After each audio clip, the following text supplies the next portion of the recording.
Bonjour chers auditeurs et auditrices, vous avez votre professeur de comptabilité chargé de dispenser les modules de la comptabilité en TESCO. À ce niveau d'information, nous allons commencer par le premier module de l'année qui va porter sur les effets de corps, les effets de commerce. Ok?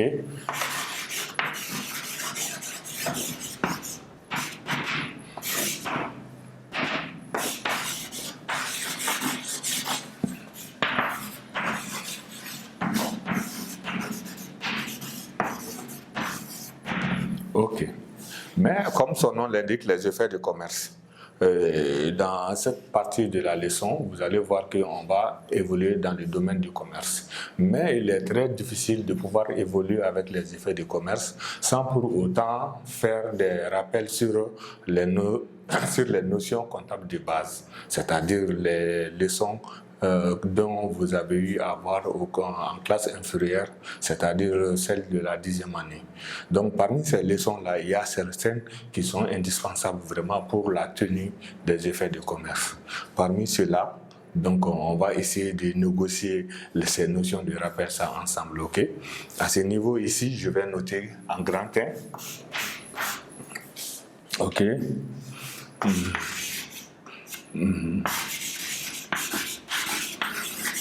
Les rappels sur les notions comptables de base.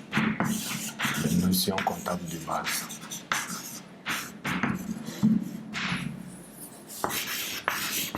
Les notions comptables de base. De la comptabilité. Ok. De la comptabilité. À ce niveau d'information,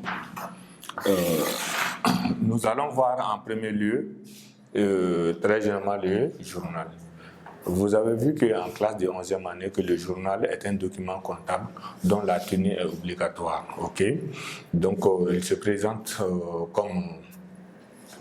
présente sous cette forme. Je mets ici petit 1, le journal. Ok? La définition, en premier lieu, petit a, et en deuxième lieu, la présentation.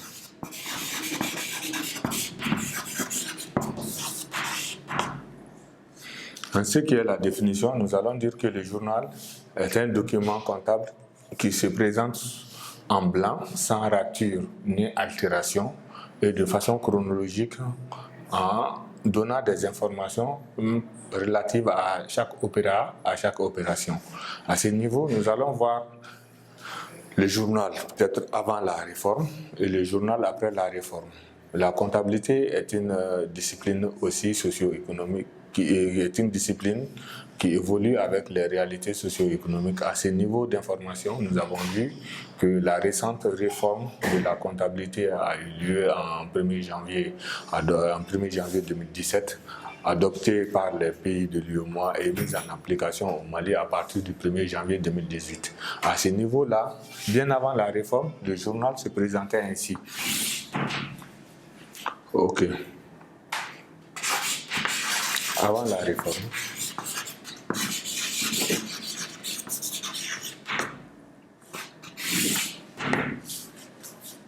nous allons avoir ici,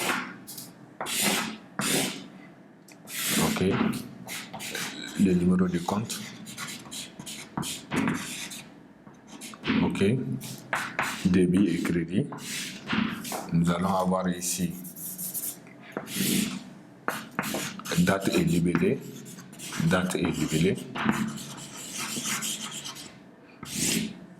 et de l'autre côté ici, la colonne des montants qui va être aussi subdivisée en débit et crédit.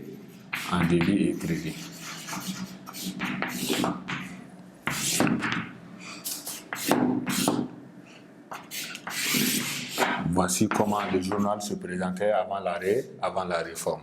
Maintenant, avec la réforme, on nous a dit que le fait de présenter les deux colonnes au niveau des numéros de compte en débit et crédit n'est plus nécessaire.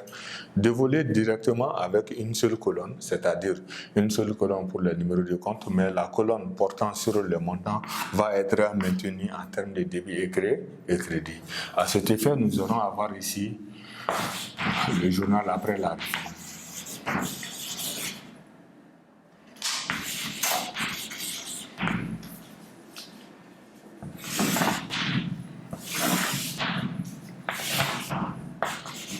Numéro de compte.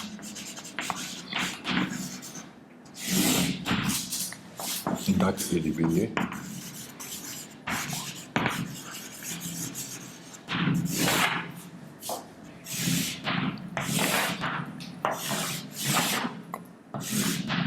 Et la colonne de montant. Débit et crédit. Ok. Donc, à ce niveau d'information, vous allez trouver que la différence entre avant la réforme et après la réforme se situe au niveau de la colonne des numéros de compte. Avant la réforme, cette colonne était divisée en deux parties, débit et crédit. Après la réforme, on a dû le maintenir seulement en une seule colonne pour éviter la répétition.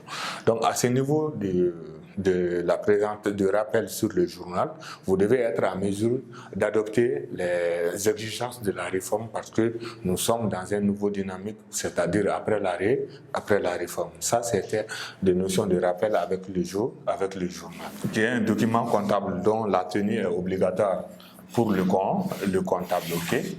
Et à ce titre de rappel, le journal aussi peut se tenir chez le vendeur qui est le fournisseur, comme ça pourra se tenir aussi chez le client qui est l'acheteur. En termes des effets du commerce, nous aurons à faire face à ces deux personnes ou à ces deux acteurs de commerce. Le client, le fournisseur d'une part et le client d'autre part. Donc, il est très nécessaire de pouvoir faire la part des choses dès maintenant. Mais quant à la présentation du journal, elle est la même chez les deux personnes, mais la différence va se situer au niveau des écritures comptables que nous allons y insérer au fur des différentes opérations que le client ou le fournisseur va réaliser au cours de ces actes de commerce.